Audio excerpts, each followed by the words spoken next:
Stick 'em up, punk. It's the Fun Lovin Criminals. How you guys doing? We're good, bro. How you doing? I am doing very well. Thank you for your time. So we've got Fast over here with the tropical background, and then Frank in the studio. But you guys have been getting together recently and writing some new songs, right? Yeah, big time. We just did the EP a few months back. We just started playing live, and now Fast just sent me up. He has a studio down in London. I have one in the Midlands in the UK, and he just sent me up the next batch. So we're just cooking that up, man. You know what I mean? And then we get it to a level where it's where we need to both be in the bigger studio and then finish it off. So yeah, we're right back in the thick of it right now. Very nice, and good timing too, because we're just about to hit the 27th anniversary of FLC's debut album, Come Find Yourself. So this question is for Fast, obviously. How has your relationship with those songs changed over the last 27 years, and how do you feel about them now? I mean, it's like, it's our firstborn. So, we spent a long time writing those songs and putting our heart into this new type of music that we were really into, because I was into house and techno music and also reggae. So kind of hip hop was the middle ground there. And writing Confine Yourself in an apartment on Park Avenue South in Manhattan, not Park Avenue North. It came quite easy because it was such a fresh thing to, take all these beats and all these CDs of classic rock and funk and soul and kind of blend it up into our own little mishmash of music, not really having any rules. And, here we are, we're still playing a lot of those songs. And I mean, they're like Frank's babies now too, which is cool. And we haven't really changed much of how we perform them. Obviously, now that I'm the singer, it's a bit different for me, but that is actually something that gives new life to the songs and the band, I think, in general. And it was something that was definitely needed. So, yeah, we're in a good place, Frank and I, right now with the band. And, to think that Confine Yourself is, 27th anniversary. I know this year is also the 25th anniversary of our second record, 100% Colombian, which is another record where we have lots of fond memories of. But yeah, Confine Yourself was the one. That's what got us through the door. And we're very grateful that people, really enjoyed hearing those songs. Now, Frank, you met the band for the first time back in 96 when that record came out, but joined the band in 03. So I want to ask you this, and be as honest as you'd like. We can always mute Fast if we need to. But what was your expectation of joining Fun Lovin Criminals versus the reality? Was it different than what you expected? And if so, how? It was different. It was exciting, though, I got to be honest, but it was quickly became a reality of how the band operated as far as rehearsals and playing. There wasn't a lot of rehearsals.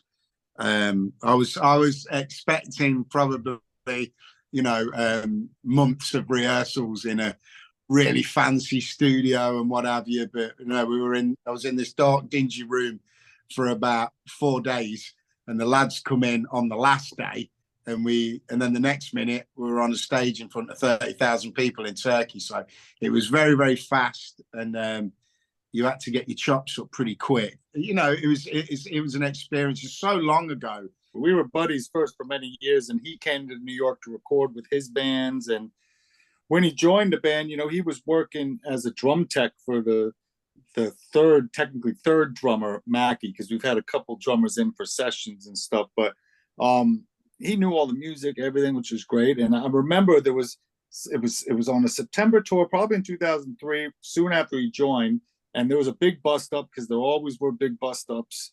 And we were sitting in the back of the tour bus, and I said, bro, this is just you're gonna get like health issues, mental health, physical health issues from being in this band, because it's just obviously it's not an easy operation. I mean, and the thing is, we're not a band that's gonna break up or anything. I mean, even with Huey, who was such a dominant force and recognizable person in the band, him leaving and saying, well, we're not breaking up, we're gonna continue doing our music. And it just shows the strength, I think, of Frank coming into it, being able to just deal with it, accept what it is, and here we are, releasing new music that we're really fond of. We really get that same feeling we had when we were writing early music that we were doing, like Confine Yourself. So it's like a rebirth, which is great for us. It's just what we needed. Definitely. And we're going to get into that new music in just a second. But first, I want to ask about your role stepping into the vocalist position for FLC. The best known song by Fun Lovin Criminals starts with the line, "Me and Fast got the gats." Do you say that? Do you change it? Do you refer to yourself in the third person? How do you approach doing these songs that reference you? First, let me say I don't like singers, so I don't like myself anymore when we're on stage. Singers are arrogant, they're full of themselves, and they're annoying. So it's annoying that I have to like be concentrating on doing all these lyrics now, where I always live really enjoyed just kind of grooving out and grooving with Frank, and now it's like got to concentrate the whole time. But yeah, when Frank joined the band, we changed it from the line in Scooby Snacks. The lines about Steve became about Frank. Before Frank, they were about Mackie. So now, basically, any lines that were about Fast are now about Frank. Any lines that were about Frank are now about Naeem.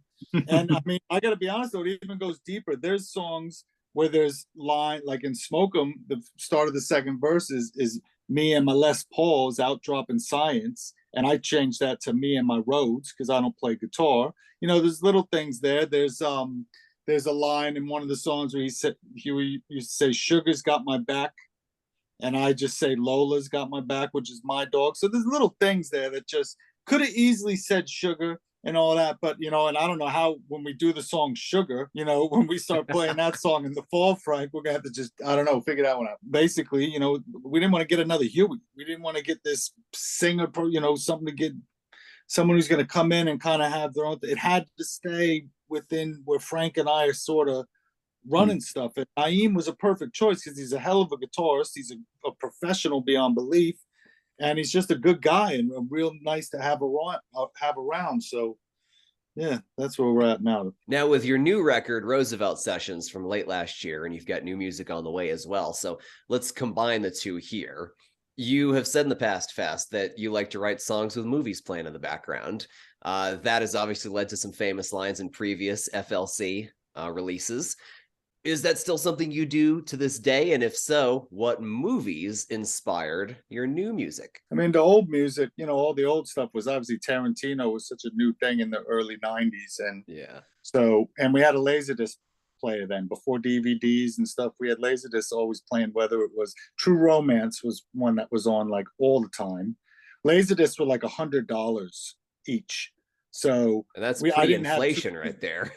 It was a lot of money to buy, get these digital 12 inches, like DVDs, 12-inch version of DVDs. But we always had movies on in the background, sci-fi, a lot of gangster stuff. And nowadays, it's very similar because a classic movie is timeless. So we're always listening to stuff. A big one for Frank and I with the EP, with the Roosevelt Sessions EP, was like Donnie Brasco. Again, going with Pacino, and that's why the track "Unfinished Business" is kind of like a mini story about Donnie Brasco, and so it's like, I think the gangster element and also kind of like a comedy thing is really important for us. We don't want to come off too serious, but then again, it's like, we do take our musicianship seriously, and when we perform, we take that respect we owe to the crowd seriously. So. But yeah, we're always writing music with something on in the background, whether it's just visuals or of a movie or who knows. I kind of had it in my mind that maybe some of the John Wick movies would be a good fit for Fun Lovin Criminals. I love John Wick. I'm psyched to see that new one. What was another big one was Blue Thunder. Do you remember that Roy Scheider one with the helicopter? I don't know it. It's a great film Roy Scheider did, and it's one of Daniel Stern, from Home Alone. Daniel Stern's it's one of his first films, and it's a killer 80s movie with Roy Scheider because he can't go wrong. And it's actually in the song Scooby Snacks, there's a line going, "Ooh, hey, that's smooth." And that's from that movie, although we couldn't clear the sample. The demos of Confine Yourself, you're talking about Confine Yourself, the demos, every song had like 4 or 5 movie samples in it. And when we got the record deal, one of the first things the label said was, we got to clear all these samples And they said music samples are hard enough. You're never going to be able to clear all the movie ones. So we had to lose 90% of them. And I think the only reason we could keep the ones in Scooby Snacks was because Tarantino liked the song. So we got lucky with that, which is good. 37% later, from what I've been told.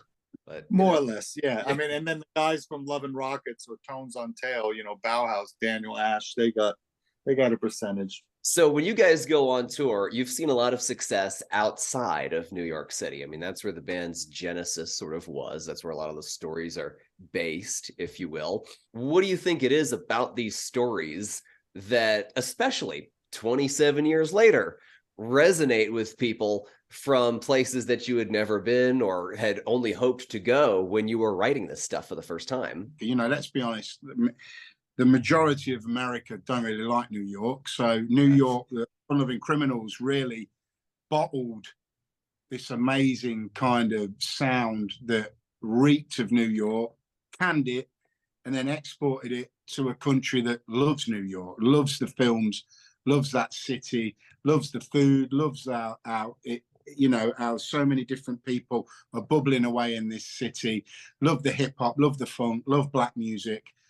So for us, for the Europeans and as a UK, we bought into that. Obviously, the major cities like LA, Philly, Boston, and New York, I think we could always play there and attract an audience, but it's nothing, like when we nipped over to Poland a few months ago and we're playing in front of 100,000 people. The Smokers loved us too from the start, so that's why we always did well in Holland, and that's why I think we did pretty good in Colorado. We did some shows there, I remember, in the 90s in Boulder. That was great. We got friends that live there that are growers. And so I think that in the 90s, like bands like Portishead and Massive Attack and Tricky, they were kind of getting on the radio, as well as your Blurs and Oasis. And, Fun Lovin Criminals was kind of sort of there in the middle. So as we move into the future of Fun Lovin Criminals, you've got new music coming up, celebrating the anniversaries as they go by of Come Find Yourself, 100% Colombian.